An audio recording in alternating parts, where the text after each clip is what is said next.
blogerlik hammasi olmas ekan. Nimaga bunday deyapti deysizmi? Shu videoni yozish uchun 30-40 marta videoga oldim o'zimni. Kamchiliklari bo'ldi, bunda kamchilik bo'ldi. Bunda ham kamchilik bo'lishi mumkin. E'tiborga olmagan holatda like'larni, kommentariyalarni ayamaysiz degan umiddaman. Kanalimiz rivojlanishi uchun. Qo'shningiz, qarindoshingiz qurilish qilyaptimi? Sizdan bolgarga beribdir, yo bir yana shurupyo'rt beribdir, atbo'yni beribdir deb sizni bezovta qilyaptimi? Buning uchun biz yangi ishimizni boshladik, xudo xolsa. Namangan shahri bo'yicha, Namanganni shahri markazi bo'yicha ishimizni, faoliyatimizni davom ettiramiz. Bunda bizda qurilish asbob-uskunalari bor. 90% instrumentlarni yiqqanmiz, bir joyga jamlaganmiz.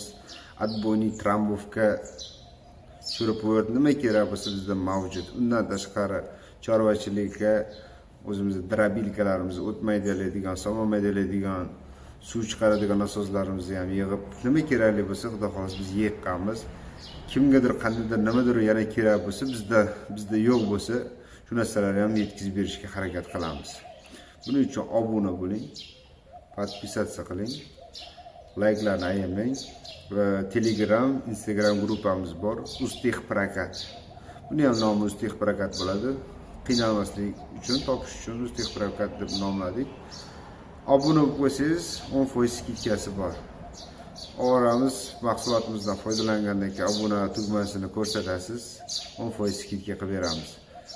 Endilikda qurilish qilayotgan bo'lsangiz, qayergadir borib, instrumentini undan so'ra, bundan so'ra deb yurmaysiz va bozorga borib olib kelish kerak deb vaqtingizni, qimmatli vaqtingizni yo'qotmang. Biz sizni uyingizga yetkazib, dastak qilib beramiz. Buning uchun biz spes texnikalarimiz bor. Tayyorlaganmiz. Shu texnika bo'yicha biz shahar bo'ylab xizmat ko'rsatamiz. Yanagi keyingi videolarimizda qolgan instrumentlarimizni, texnikalarimizni, qanday xizmat ko'rsatishlarimizni video blog post qilib qo'yib boramiz. Obuna bo'lib qo'ying, ko'rib o'tkazib olmaslik uchun ko'rib turasiz.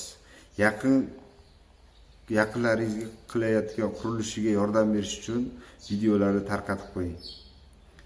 Keyingi videolarimizda xudo xolasa qanday instrumentlar bo'lsa, videoga olib qanday ishlashlarini, jarayonlarini ko'rsatib borishga harakat qilamiz. Biz bilan qoling.